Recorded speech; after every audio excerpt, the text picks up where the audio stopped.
Hai. Selamat datang kembali di channel Min Donghua. Di video kali ini kita akan melanjutkan cerita Donghua Battle Drop Devon. Nggak lama-lama lagi, kita langsung aja ke ceritanya. Cekidot. Pada saat ini, Xiaoyan melesatkan nafas terdekat dengan kecepatan yang sangat tinggi.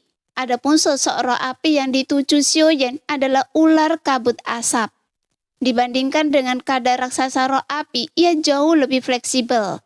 Bahkan, ia tetap hidup meskipun dikejar oleh 7 atau 8 sosok. Namun dalam hal fleksibilitas dan kecepatan, dia jelas lebih cepat daripada Xiaoyan yang memiliki kekuatan guntur ekstrim. Sehingga dia bahkan mampu menciptakan avatar hantu.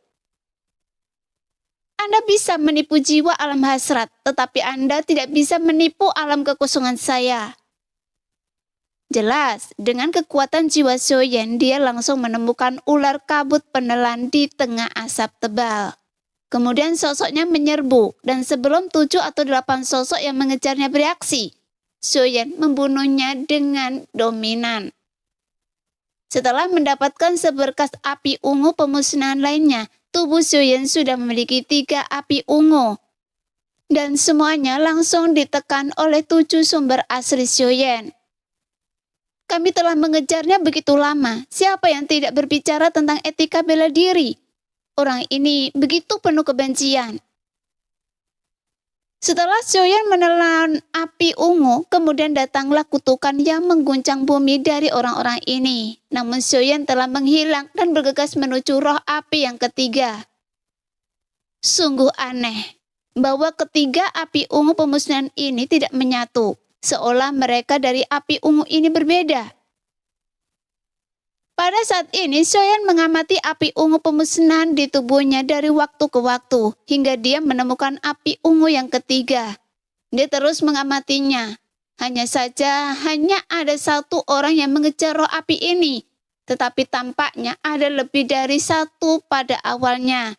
Tetapi roh api ini memiliki serangan yang kuat. Dan roh api ini adalah anjing bintang terbakar. Ia sangat cepat dan dapat menyemprotkan sinar pemusnahan yang begitu kuat, sehingga kebanyakan orang menyerah untuk mengejarnya. Pada saat ini, hanya sosok yang mengejarnya yang memancarkan fluktuasi nafas yang kuat. Tapi juga Xiaoyan tidak asing dengan penampilannya. Dia adalah anggota klan Jin dengan koreng tebal di tubuh mereka, yang seolah-olah tubuh mereka tampak istimewa, sehingga dapat dikenali sekilas. Dibandingkan dengan 2 anggota klan Jin yang ditemui Xiaoyan sebelumnya, anggota klan Jin ini lebih kuat karena meskipun dia hanyalah orang yang berada di tingkat ketiga, namun dia memancarkan kekuatan aturan yang jelas sama dengan Xiaoyan. Dia memiliki hati api di dalam tubuhnya, tetapi itu bukanlah asal api dunia sensi, melainkan asal kekuatan dunia lain. Saya tidak tahu apakah dia bisa dibunuh. Sepertinya saya harus menyingkirkan asal-usulnya. Memikirkan hal ini, mata Xiaoyan berbinar karena mereka semua datang ke dunia sensi untuk merampas kekuatan asal. Mengapa dia tidak bisa menerimanya jika itu menyangkut dirinya? Meskipun ini bukan invasi seperti Taisu, namun mereka datang dari dunia lain dan ingin merampas kekuatan asal dunia sensi. Jadi, mengapa Xiaoyan tidak bisa membunuh mereka? Pada saat ini, cahaya biru tua memancar dari tubuh anggota klan Jin. Dan justru karena keberadaan api itulah ia menemukan syarat untuk melawan roh api anjing bintang terbakar ini. Saat dia mengejar, anjing bintang terbakar meraung dan ganas, yang menunjukkan bahwa dia telah lama terjerat dengannya. Sehingga daya serang anjing itu melemah. Dan pria yang terkurung itu pun berniat membunuh. Tiba-tiba nyala api biru tua menyembur keluar dari tubuh anggota klan Jin dan berubah menjadi telapak tangan raksasa. Kemudian dia langsung mencoba melahap roh api anjing bintang terbakar. Melihat itu, anjing bintang terbakar segera bersiap untuk melarikan diri. Namun saat dia memilih arah, tetapi yang datang ke arahnya adalah sebuah tinju seperti meteor yang jatuh. Tuar. Di bawah suara teredam yang terdengar, anjing itu tidak punya tempat untuk melarikan diri. Meskipun kecepatan dan serangannya kuat, tapi pertahanannya jauh lebih lemah. Dan pukulan ini langsung menghancurkannya berkeping-keping. Kemudian anjing itu berubah menjadi api ungu pemusnahan, dan anggota klan jin sama sekali tidak berani mengabaikannya. Ketika dia menyadari seseorang sedang merebutnya, dia langsung bergegas maju. Namun dia tentu saja lebih lambat dari Xiaoyan. Karena daya hisap yang kuat langsung terpancar dari mulut Xiaoyan, sehingga api ungu pemusnahan itu langsung ditelan oleh Xiaoyan. Melihat pemandangan itu, anggota klan jin tiba-tiba tertegun. Namun dia jelas marah. Bagaimanapun dia telah melawan anjing bintang terbakar itu untuk waktu yang lama. Dan akhirnya dia menemukan kesempatan untuk membunuh. Tetapi ia tak pernah menyangka bahwa kesempatan itu akan direbut oleh seseorang di saat kritis. Jadi dia sangat marah dan langsung mengangkat telapak tangannya. Kemudian api biru tua berubah menjadi telapak tangan raksasa dan langsung menampar ke arah Xiaoyan. Dasar orang hina, Anda mengambil buruan saya begitu saja. Anggota klan jin yang selalu pendiam, tetapi saat ini dia tak bisa menahan diri untuk mengumpat. Meskipun saya tak tahu Anda berasal dari dunia mana, tapi yang pasti Anda sedang menjara sumber api dari berbagai dunia, dan ini adalah sumber asal dunia sensi saya. Jadi tentu saja ini bukan giliran Anda untuk berbicara. Mata Xiaoyan mencibir dengan dingin. Dan niat membunuh yang sangat kuat tiba-tiba melonjak. Saat menghadapi telapak api raksasa api biru tua, Xiaoyan juga mengangkat tangannya dan menamparnya. Dengan api 3 warna berubah menjadi telapak tangan raksasa. Sehingga dalam hal momentum, Xiaoyan langsung menekan anggota klan jin. Bagaimanapun telapak tangan yang dari api mengandung 3 sumber api. Jadi saat keduanya saling bertabrakan, telapak tangan api biru tua langsung retak. Selain itu, ini adalah dunia sensi dan kekuatan aturannya akan diperkuat lagi, yang membuat telapak tangan api biru raksasa yang terkekang hancur berkeping-keping. Namun tepat ketika Xiaoyan siap membunuhnya dengan niat membunuh, anggota klan jin tiba-tiba menghilang setelah menampar telapak tangan Xiaoyan dan melarikan diri. Segera kekuatan jiwa kekosongan Xiaoyan tiba-tiba menyebar, dan selama nafasnya masih ada, maka tidak akan ada tempat bagi anggota klan jin untuk bersembunyi. Namun, Xiaoyan tidak ditemukannya di bawah kekuatan jiwa kekosongan.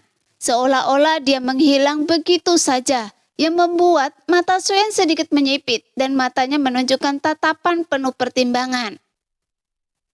Klan jin ini tidak sederhana. Entah dari dunia mana mereka berasal, tapi jika dibandingkan dengan pavilion pil emas 9 putaran dari alam misterius 9 surga, mungkin mereka lebih misterius. Memikirkan hal ini, Xiaoyan sedikit mengernyit, karena orang itu tidak ingin bertarung yang sudah di luar imajinasi Xiaoyan. Lagi pula ia telah mengambil api ungu keheningannya. Meskipun apa yang dilakukan Xiaoyan tak tertahankan baginya, tetapi dia tampaknya tahu bahwa dia tak bisa mengalahkan Xiaoyan. Jadi dia memilih untuk menyerah dengan tegas. Sekarang saya telah memperoleh 4 api ungu pemusnahan, tapi masih belum ada tanda-tanda fusi. Jadi apa gunanya? Gumam Xiaoyan dengan enggan, karena rencananya telah gagal. Sebelumnya Xiaoyan ingin membunuh anggota klan jin yang melarikan diri itu dan mengambil hati apinya, kemudian mencari jiwanya. Bagaimanapun ingin tahu lebih banyak tentang klan jin ini, tetapi yang terakhir tidak memberinya kesempatan. Jadi Xiaoyan hanya bisa terus menyebarkan kekuatan jiwa alam kekosongan dan teruslah mencari di tanah terbakar abadi ini. Di bawah pencarian Xiaoyan yang terus-menerus, ia benar-benar menemukan tempat di mana banyak aura berkumpul.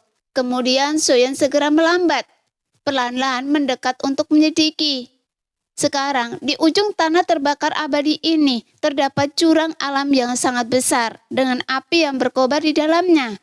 Dan semua sosok ini melayang di tepi, tak berani bergerak maju. Di depan mereka ada sebuah prasasti batu di tepinya dengan beberapa kata besar tertulis di atasnya. Laut api penyucian yang membara. Saat Xiaoyan mendekat, dia melirik dan tiba-tiba tertegun. Karena Klancin yang api ungu nirvananya baru saja dia rampok, juga ada di antara mereka. Tetapi ada lebih dari selusin anggota Klancin lainnya ada di sampingnya. Kemudian mereka mengangkat kepalanya dan menatap Xiaoyan dengan sepasang mata berapi-api. Namun kemudian mereka memalingkan muka, seolah-olah mereka tidak melihat Xiaoyan. Tampaknya api ungu nirvana berguna di sini, yang memancarkan fluktuasi destruktif yang mengerikan. Jika mereka menggunakan tubuh fisik mereka untuk melawan, itu mungkin. Tetapi mereka tidak memiliki tubuh fisik yang kuat. Tanpa perlindungan api ungu nirvana, akan sulit untuk menyeberangi lautan ini. Pada saat ini, Xiaoyan berdiri dengan tangan di belakang punggungnya dan kemudian beberapa mata menatapnya. Saudara King Teng, dialah yang mencuri api ungu nirvana saya. Kemudian Xiaoyan menoleh dan melihat King Wita yang ditemuinya saat pertama kali menjarah kada raksasa roh api. Dan di sampingnya ada juga beberapa sosok yang berdiri. Ada seorang pria di sebelahnya yang tampak mirip dengannya, berdiri dengan tangan di belakang punggungnya, dan tiba-tiba mengangkat kepalanya untuk menatap Xiaoyan dengan tatapan tajam. Diikuti oleh selubung kekuatan jiwa, mata Xiaoyan tiba-tiba tenggelam. Dan kekuatan jiwa dari alam kekosongan pun menghilang. Bahkan King Teng di samping King Wuya mengerutkan kening. Jiwa alam kekosongan? Nah, demikianlah video kali ini. Terima kasih yang sudah menonton video Min-Er sampai selesai ya. Sampai jumpa lagi di video selanjutnya. Bye-bye.